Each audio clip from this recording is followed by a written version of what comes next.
On this spot, more than 100 years ago, Weir High School had its humble beginning.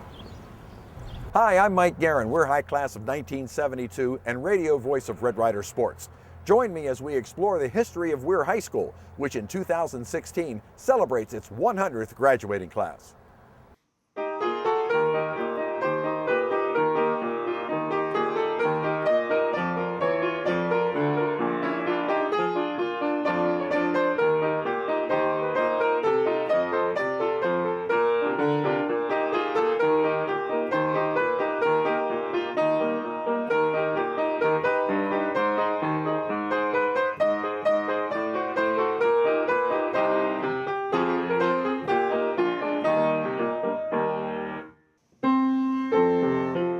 At the turn of the 20th century, Holliday's Cove was a peaceful valley of farms and orchards and a home for the new oil industry.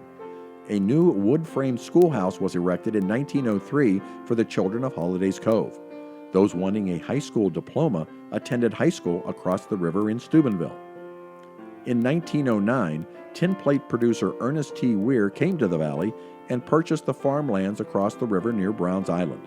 By the end of the year, he began operating a new tin mill in a company town named after him. Workers came from all around to work at the new mill, about a mile north of the Holliday's Cove Schoolhouse.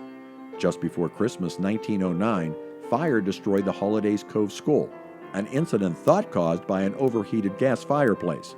Students attended school in area residences and portable buildings until a new facility could be constructed. In 1910, workers erected a portable schoolhouse at the foot of Avenue C in the company town of Weirton. Many children of Weirton's pioneer mill workers would attend school there.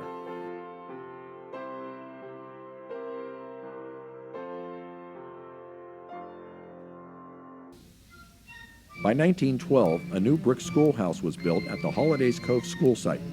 2 years later, officials designated one of the rooms in the building as the area's first high school.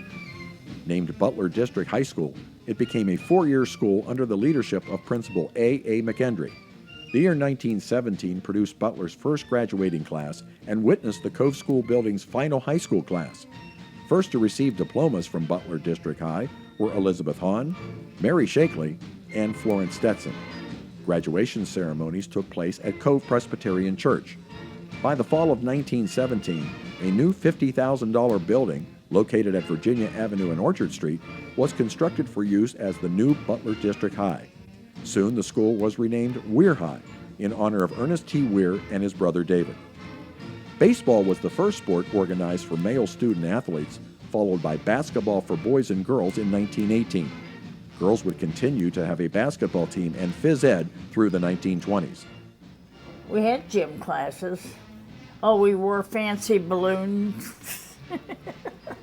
In 1921, Weir High published its first yearbook, titled the Onawa. According to students, the name originated from Native American language, meaning onward or forward. The school dedicated the book to Superintendent of Schools Wayne D. Johnston, who strived to make Weir High one of the best-rated schools in the state. Early Onawas featured several student organizations, including the High Y, Bible, and Airplane clubs. But from the very beginning, perhaps the most popular was the Drama Club, which afforded students an opportunity to star in the senior class play. I was a heroine, and the hero didn't happen to be a very handsome boy. And of course, naturally, someone said to me, well, did you have to end up kissing him? I said, well, I made a stab at it. I said, it was more like a peck on the cheek. Weirton Steel's tin mill, located next to the school, expanded into a fully integrated facility. As a result, the population continued to increase rapidly. Portable buildings were placed aside most schools, including the high school, to prevent overcrowding. On October 20th, 1923, workers set a cornerstone for a new high school building next to the first one. Area masons performed the ceremonies, inserting historical items into the stone and placing it above what would become the new school's doorway. With the new high school under construction, Principal George Beck formed the school's first football team and became its head coach. Home games were played on the strip steel field located at the bottom of Virginia Avenue. After losing its first 2 games to a strong New Cumberland team, Weir High improved its play and finished the season with a 4-2 record. In the fall of 1924, officials opened and dedicated the new Weir High School, located just north of the old school. The older building eventually was called the Central School, used for junior high and grade school classes, in addition to those at Cove School. Between the 2 buildings sat a smaller, portable building used as second-grade classrooms and later as the band room. Minnie Hazlett joined the high school faculty, teaching English that year. I don't think they called her, they didn't refer to her as a dean, but she would be the equivalent of a dean of students in the class. A wonderful English teacher, beautiful lady, really nice. We had remarkable teachers. Dorothy Welder was a wonderful algebra teacher. Eleanor Johnson taught biology. Then we had a fellow that we called C+ Bailey because he taught English, and the highest grade you could get in his class usually was a C. During the summer of 1925, the Weir High Auditorium became the scene of one of Weirton's first radio stations, as WIBR began broadcasting weekly shows. Thurman Owings was granted the license to operate the station at up to 500 watts. Music filled the school halls and auditorium in the fall of 1926 when the Weir High Orchestra was organized, soon followed by the Weir High Band in 1928. Harry Brostman, a local businessman and a musician, organized the 23-student band that summer and helped raise the money from several area businesses to buy instruments. That fall, the school hired Delbert Gilmore to direct the Weir High Band. The unit first performed at the Weir Follinsby football game on October 20th, 1928.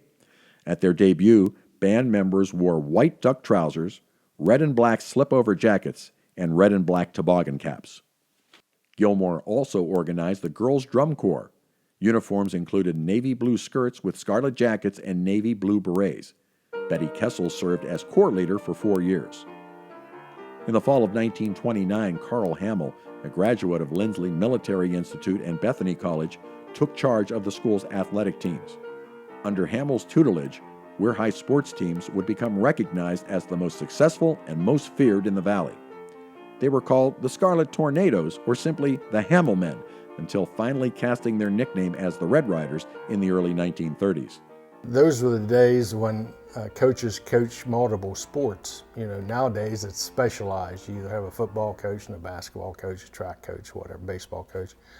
But Coach Hamill coached all the sports and was the first person that put Weir High on the map, so to speak, with his scheduling, his football scheduling, and the teams and the athletes he had. In 1931, with the Great Depression taking hold and lack of yearbook subscriptions, the school canceled its Ottawa publication. Notable graduates in the spring of 1931 included 15-year-old valedictorian Paul Whitaker, whose brother Theodore Whitaker, class of 34, authored the Weir High Victory March, and also Mabel Milton, the girls' basketball team star center. Miss Milton, later known as Mrs. Porter, would become an accomplished algebra teacher at Weir High. In 1932, J. Robert Hayworth began his 37-year career teaching art at Weir High. His mother taught second grade in the small portable building between the central and main buildings. Hayworth had a profound influence on his students, allowing their talents to flourish during the Depression years and beyond. He began the tradition of painting background scenes for the annual Festival of Nations and encouraged his students to enter the scholastic art contests. Hayworth and his students also sketched many of the pictures in the Weirite yearbooks. Among the many talented artists who benefited from his teaching included Harry Emerides, Virgil Cantini, and Anthony Saletti. During the 1934-35 school year, students witnessed construction of a new football stadium and demolition of the historic Griffith Stone Blockhouse, an 18th century landmark. The house was so solid, and every day in class we would hear these shots go off trying to dynamite, and and blast that house and tear it down to build the stadium. The new stadium opened its gates on Labor Day 1935, just in time for the second annual Festival of Nations. Nearly 15,000 people jammed the new facility to witness or participate in the festival. On October 21, 1935, some 4,000 people attended the dedication of the new Weir High football stadium. At that time, Weirton Steel Company officials formally turned over the deed for the new $50,000 facility to the Hancock County Board of Education. Weir High Principal and Master of Ceremonies Art L. Custer delivered a history of Weir High School. Coach Hamill presented Weirton Steel President J.C. Williams the football from the first game played at the stadium, which took place a month earlier when Weir High defeated Cleveland South. After the national anthem, the Weir High and Follinsby band spelled out the initials JCW on the field and encircled them with a heart. Williams, who was recovering from a recent illness, walked onto the field and cut 2 courses of black and red ribbons to officially open the field for play. To conclude the festivities, the Red Riders shut out Follinsby 31-0. Later that fall, Hamill and his Red Riders finished the season 10-0. To determine a true state champion, he and Weir High officials requested a playoff game with undefeated Clarksburg Victory, but Clarksburg turned down the request. The Red Riders played their first home night game on September 16, 1938, blanking Follinsby 27-0. Fueled by its dream backfield of Virgil Cantini, Fuzzy Robinson, and Al Roman, they posted another undefeated season. But the state title proved elusive as West Virginia sports writers voted them runner-up. In the spring of 1939, with the Depression years fading away, Weir High students published a yearbook for the first time in 9 years. Titled Weirite, they dedicated the first edition to Weirton Steel President Thomas E. Millsop. The Weirite continues to be published every year. On September 15, 1939, football player Robert Donnell suffered a fatal neck injury in a home game versus Follinsby. The school erected a memorial plaque and fountain outside the principal's office in honor of the fallen Red Rider. In 1964, the Weir High Boosters established the Robert Donnell Memorial Award, given annually to an outstanding Weir High football player who distinguishes himself athletically and academically. During the 1940s through the 60s, with its ivy-covered buildings, Weir High took on a Currier and Ives appearance, a result of annual class plantings initiated in 1923. Absolutely, it was beautiful. One of our favorite songs in chorus class was The Halls of Ivy. That was something that we usually began our concerts with or ended with. In 1940, the Weir High Band adopted a new swing style, introduced by director Emil Holtz, who had taken charge 6 years earlier. Noted for never standing still, the fast-stepping unit often marched at cadences over 170 beats per minute. Its members performed concerts, draftee departures, bond campaigns, and civil defense programs, recognized among the first 200 bands in the nation to earn a citation from the Music War Council of America. The Weir High Band was cited for distinguished service through the patriotic and inspiring use of music to aid in the national effort. In addition, the band performed at a 1946 Pittsburgh Steelers game and played at WIU Weiriter semi-pro football games. Before Holtz left in 1952 for a position at West Liberty State College, the band had soared to unprecedented popularity. The 1954 Weirite was dedicated to the beloved director. Despite a 6-3-1 slate, West Virginia sports writers finally voted the 1942 football team to the state's top spot after it shut out top-ranked Parkersburg in the season finale. Fullback Pete Zaniach and tackle Nick Batista led the way, while also securing spots on the first-team All-State squad. Hamill's lads faced one of the toughest schedules in school history that fall. A few years later, in the spring of 1945, Hamill's Diamond Men captured the school's first-ever baseball title.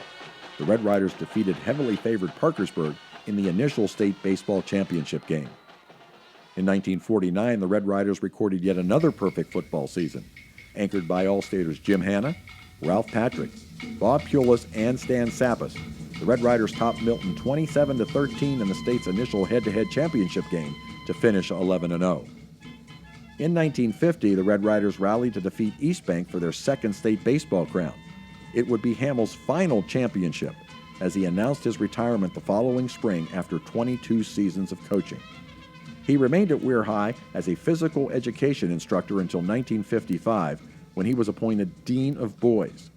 Although much of his coaching career ran its course before state championships were recognized, Hamill's official record of 2 state titles in football and another pair in baseball will be surpassed by very few. I remember Coach Hamill saying 2 of his favorite players that he coached a ton of great athletes, but 2 of his favorites were Doc Doherty and the late Jim Hanna. From the 1930s through 1970, high school girls' sports were confined mainly to cheerleaders and band majorettes. In 1950, however, scouts found cheerleader Mary Lou Kalenko talented enough to play in the All-American Girls Professional Baseball League. Mary Lou loved to play ball and eventually signed with the Springfield Sallies, leading off and playing center field. She played for 2 years in a league of her own, but it would be more than 20 years before girls would participate in high school sports. In 1951, William Nessline, a 1944 grad, returned to Weir after serving in World War II and going to college. He created and directed the Weir High Dance Band and assisted Emil Holtz with the varsity band. Later, Weirton Steele named Nessline to direct its male chorus, where he anchored himself for the next 55 years. George Schweitzer, a graduate of The Ohio State University and the Cincinnati Observatory of Music, became Weir High Band Director in 1952. He previously had served as band director at Sherman High School in Seth, West Virginia. May 10, 1955 proved to be a dark day in school annals. Chad Pickens, son of English teacher Dolores Pickens, was fatally injured while practicing baseball for the Red Riders. While running between first and second base during a double play attempt, he was accidentally struck in the head by an errant throw. Today, the school presents an annual award in his name to a baseball senior who demonstrates leadership and character on the field as well as in the classroom. Additionally, the school named a memorial fountain for him at the football stadium, and Student Council established a Chad Pickens Scholarship Fund. Other tributes to Chad include a memorial book section at Mary H. Weir Public Library and a youth baseball field named for him in 1961.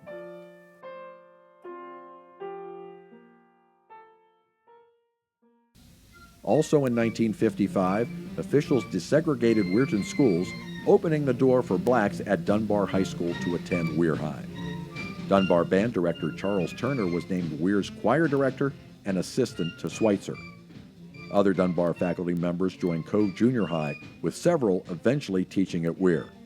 It was a plan instituted by God, because there was no way the world could have kept on going the way it was if we hadn't integrated. So for me and anyone who understands the Word of God, it was an inevitable thing that was going to happen. One of Dunbar's finest, Bob Jeter, took a lead role in making the move to Weir High. Jeter would later star at the University of Iowa and earn 2 Super Bowl rings with the Green Bay Packers. John Sorrenti, the voice emeritus of the Red Riders, offers his recollections. Bob was one of the reasons why in that year that I'm not saying that there were no racial problems, but I'm saying to you that because of Bob, there were very few. I mean, he made sure that there wasn't anything going to happen and so forth. He was the person who was very, very much responsible for a smooth transition between Dunbar coming over in 1955. The girls that lived across the street from me were friends of mine. And their cousin, her name was Louise Di Benedetto, she had a car. Of course, we rode to school in a car every day. We didn't have to catch the bus. And it was that kind of a relationship that made it easy for me when I moved over to Weir High. I'd never had one day that I wish I wasn't there. Willie Mae Hare, a Dunbar transfer, became perhaps the oldest graduate in the history of Weir High in 1956. She started in the 8th grade with us, and she was 54 years old. She had world knowledge that we certainly didn't have, and so she shared these experiences and everything with us in class, and it was something that I'll always remember. Longtime Dunbar coach James Wares first was assigned to Cove Junior High, where he mentored the Cove Knights, then came to Weir High as an assistant coach and teacher. He had a stature to him. He had a presence. When he would walk the halls, you knew who Jim Weir's was. Always had a big smile on his face. Wasn't any question about that. But the stature, I mean, he was so erect and upright. There were no stooped shoulders, even as he got older. 1957 brought Weir High a new band director in Charles McKinney. Also completing his second season as a head coach was Burdell Carey, better known as Jimmy. He would come out and do a fire talk all the time, get people all fired up at the pep rally in the auditorium. But he did one specially for Fallensby every year. And he would come out and he'd say, on Friday night, we're going to go out there and we're going to fight and we're going to hit and we're going to run and we're going to turn that blue wave into a little ripple. I remember it like it was yesterday. Under the leadership and passion of Carey, the Red Rider football team finished the 1957 season at 11-0 and beat Fairmont West 19-12 to win the championship. Alex Fedorchuk had plenty to be thankful for that Thanksgiving Day when his fourth quarter interception return for a touchdown iced the game. 1959 began a string of perhaps the proudest years to be at Weir High. In the spring, Carey's baseball team defeated East Bank 6-2 to bring home a third baseball title. During one August band practice, word arrived of a special invitation for the Weir High Band. News spread rapidly of the band's upcoming appearance at the Tournament of Roses parade on New Year's Day in Pasadena. The surprised and jubilant band members formed an impromptu parade along Main Street to announce the front page news, "We're going west."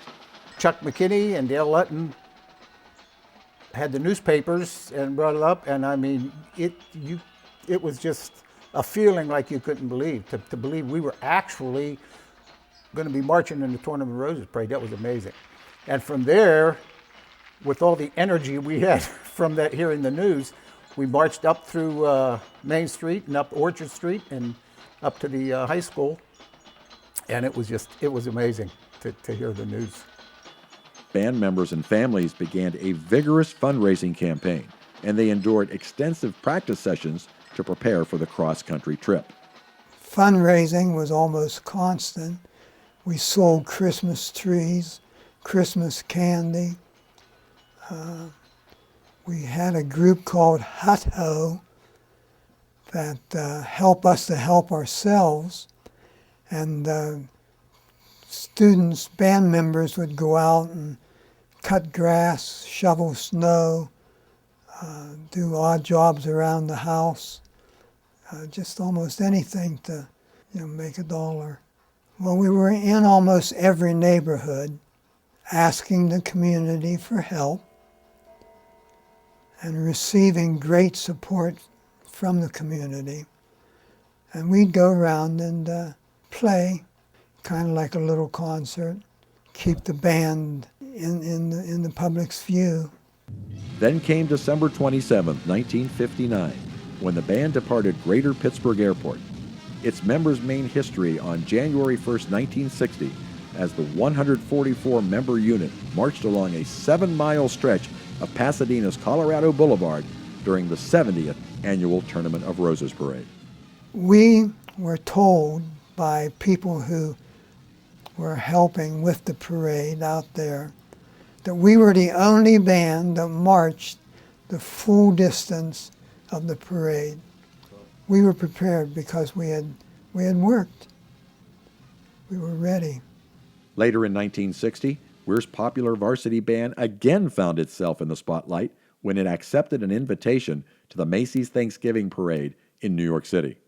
Not to be outdone, Carey and the football team trekked to Parkersburg in November for a shot at its first AAA championship. The opponent? Nitro's unbeaten Wildcats, a team whose defense allowed but 38 points the entire season. At the final horn, Weir reigned supreme in a 40-point romp as fleet-footed running back Bob Kelley sparkled for the Red Riders. Nitro came out there all puffed up and everything, and they stopped Weir High on the first 3 plays. And everybody was going crazy. We stopped the Mighty Riders and everything. And Weir High's going to punt the ball. And he put Kelley out to the right. And there was a special play that if nobody went over there to guard Bob Kelley, the punter said hurricane or lightning or something. And so they snapped the ball and they threw it over to Kelley. And that was it. It was gone. Who's going to stop him? In that game against Nitro, it was a 40-0 score. Bob Kelley scored 4 touchdowns, passed for a 5th, and had a 6 called back. So I don't think you could do much more in a state championship game. Had a tremendous team. Linebackers and Balak and George Kasanovich. Lloyd McQueen was on the team. Bill Tucker, of course. Bill Thompson, Barry Norris, who was a lineman. We just had an outstanding team.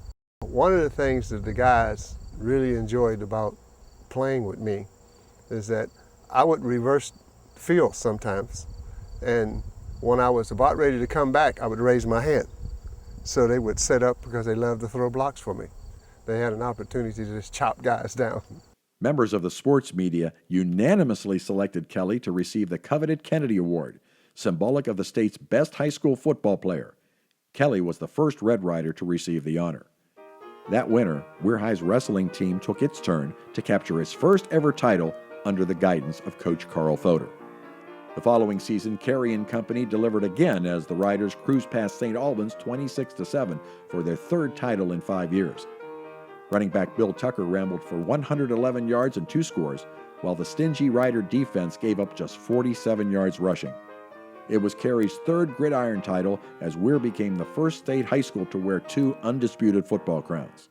Also in the fall of '61, band director Dale Lutton learned his greatest dance band in the land was headed overseas to participate in the 4th World Music Festival in Kerkrade, Holland.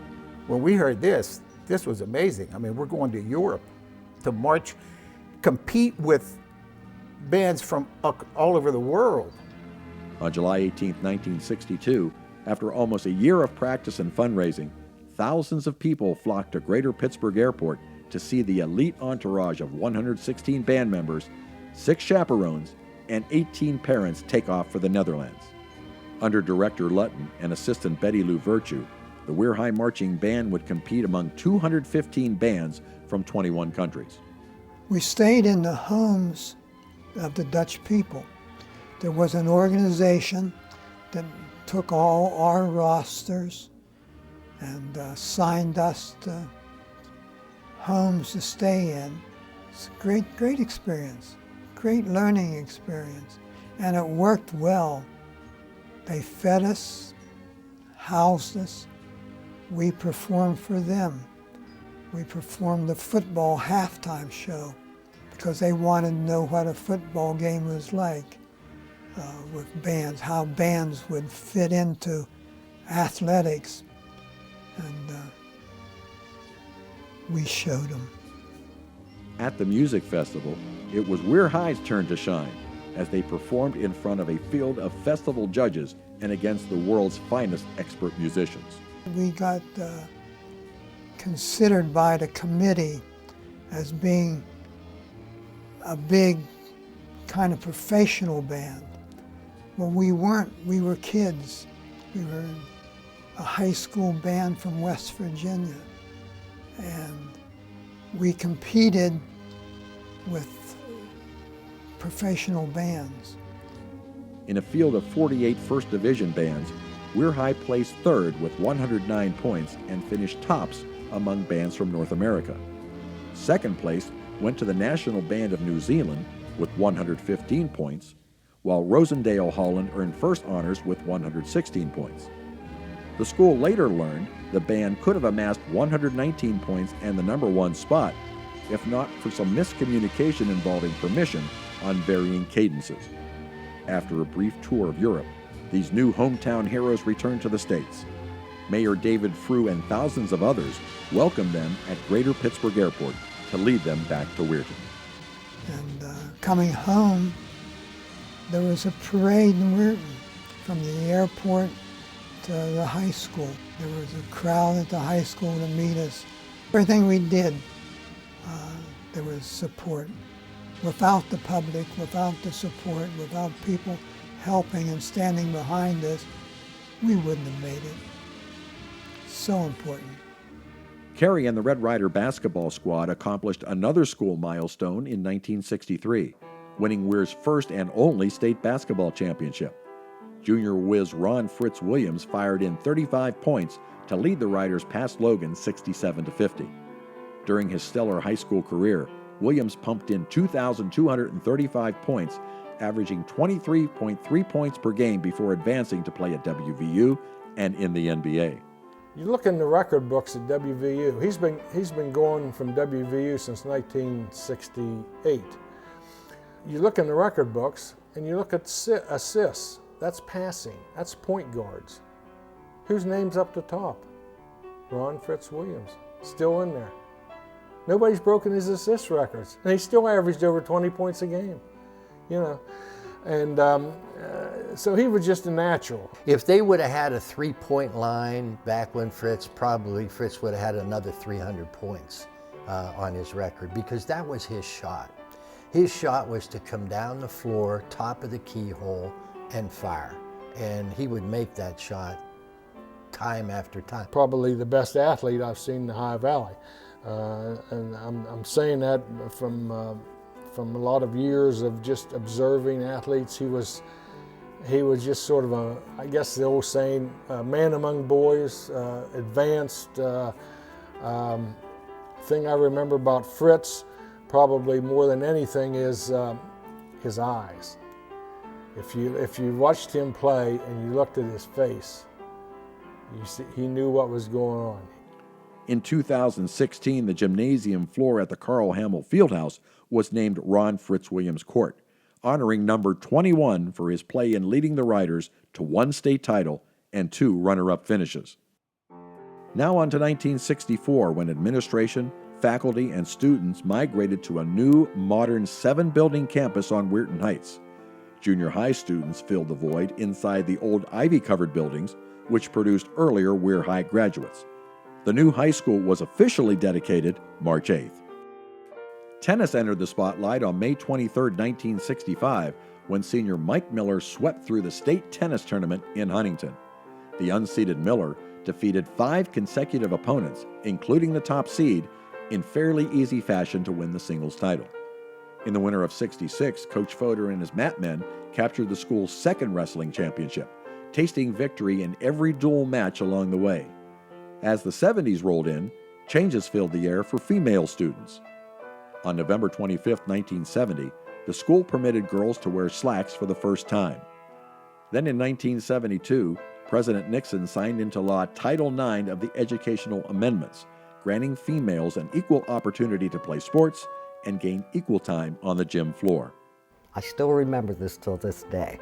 They wouldn't get off the court, and I told my girls, okay, we're going to give them 15 more minutes, and then we're going to take the net out and put it up, and we did. But that's the kind of things we had to fight. And I can remember when they first went Title IX, and they were going to buy us uniforms. They would only buy us the shirts. They wouldn't buy the pants. And even before that, I can remember sewing on, when we played softball, we had to sew our own numbers on t-shirts. And someone gave us, I thought this was amusing, I still remember this. We had no ball caps. So one of the fathers of my players coached Little League. So he said, I'll give you these hats. Now they were maroon, and they were like wool caps, I don't know why. The first time we played in the rain, I can remember the dye dripping down off of the caps. And those are the kind of things. In September 1972, senior Al Yoklik booted the school's first ever field goal to help rally Weir from a 20-point deficit and nip Madonna 23-20 in the first city championship game. The fact it was Weir's first successful field goal was not known until sometime after the game, when former coaches were interviewed and others consulted the record books. 4 years later, the Red Ryder Mat Men under Coach Skip Murray won Weir High School its 3rd state wrestling title. In March 1981, the school renamed the football complex Jimmy Carey Stadium to honor the late coach. Previous names of the facility were Weirton Municipal Stadium and Weir High Stadium. He is one of only 2 coaches in state history who coached state championship teams in football, basketball, and baseball, 3 sports. You know, it's pretty rare, and as I say, the days of, and those records will probably stand forever, because the coaches nowadays are specialty type coaches. In 1982, a decade of efforts by Lady Rider coaches came to fruition as Weir blasted Princeton 13-2 to capture its first state softball championship.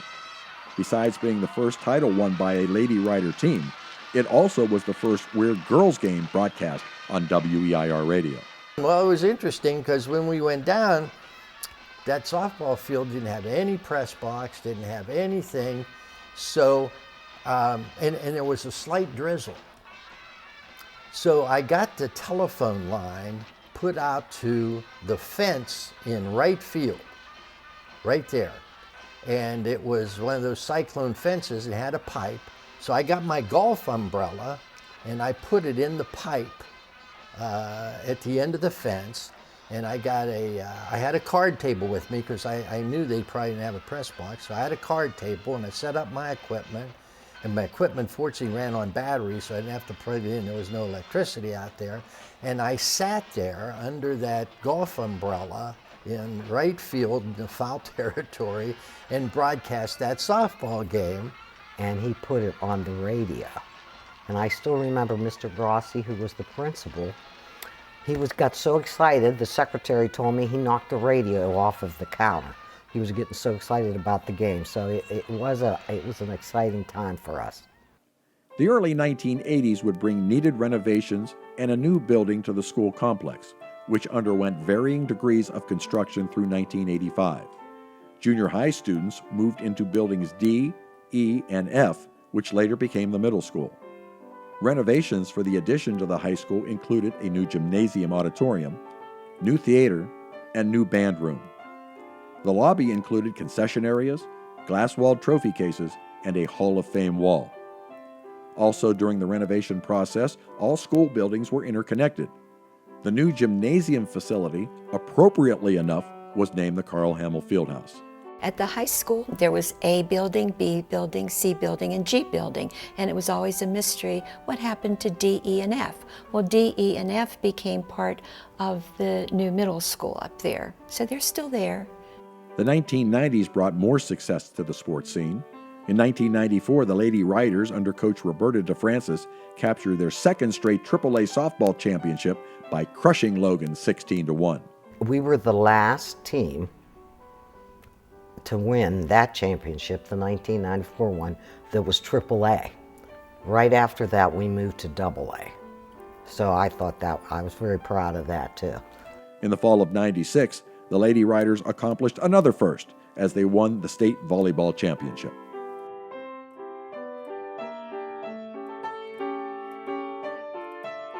'96 also was the year when Weir High was recognized as a West Virginia School of Excellence and a Blue Ribbon School. Long known for its character to build programs and organizations, Weir High School also promotes community service, leadership, and academics.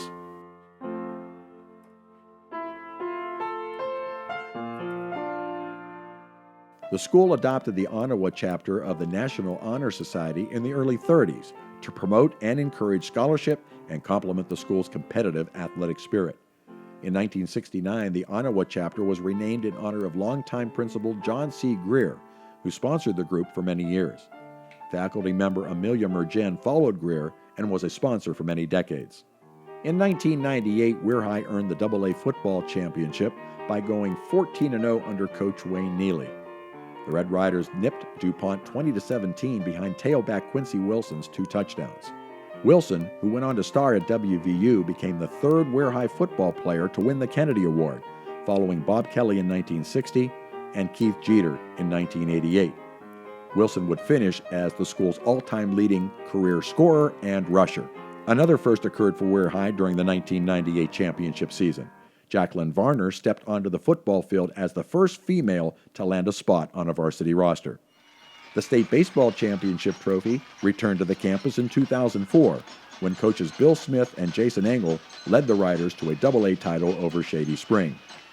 Recording 105 tackles in 2004, Zach Cooper's ball-hawking escapades earned him the Sam Huff Award as the state's premier defensive player. He was the first Rider to receive the honor for spectacular achievement. After losing in the playoffs 2 years running to Bluefield, the 2005 football team routed the Beavers 40-0 to bring home the AA trophy. The Riders capitalized all season long on a steady diet of pass and run, plus a stingy defense to rack up 14 wins. Quarterback Brandon Sperlazza finished his career as the Riders' all-time leading passer, while linebacker Mike Buffo collected a phenomenal 213 tackles. On October 28, 2011, the Riders played their final football game at the old Jimmy Carey Stadium in downtown Weirton. Varsity and alumni band members entertained fans at halftime, while players, past and present, stepped onto the field for one last time. The following year, on August 24th, the school dedicated the new Jimmy Carey Stadium located next to the campus. Carey's son Phil and other family members unveiled the new stadium sign. In addition, fans observed a moment of silence for 1952 grad Bob Rosell, the school's late public address announcer and sports historian. The press box is named after Rosell to celebrate his more than 40 years of service to Weir High.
These students join a long line of proud graduates to call Weir High their home, never to forget our fair and lovely alma mater. May future generations walk the halls full of life, truth, and fair of play. On the evening of May 26, 2016, Weir High School celebrated its 100th annual commencement at the Carl Hamill Fieldhouse.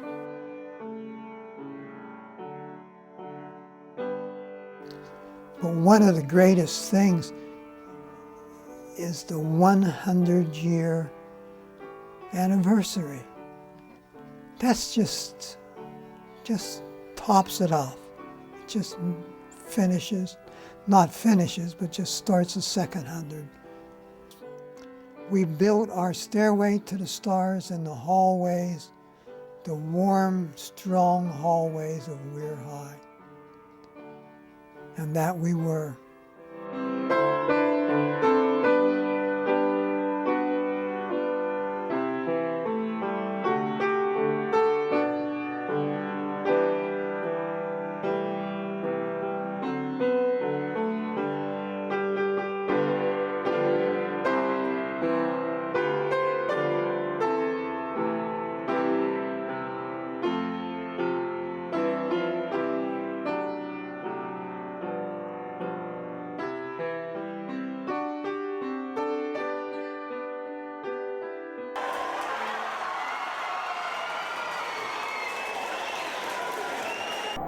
Weir High out of the huddle. We'll see if they go to the air. Yaklik sets his team in the eye with a slot right. Yaklik's back to throw. Rush down the middle. He throws it. It's complete to Jeter at the 35. Jeter 30. He's wide open. He's going all the way.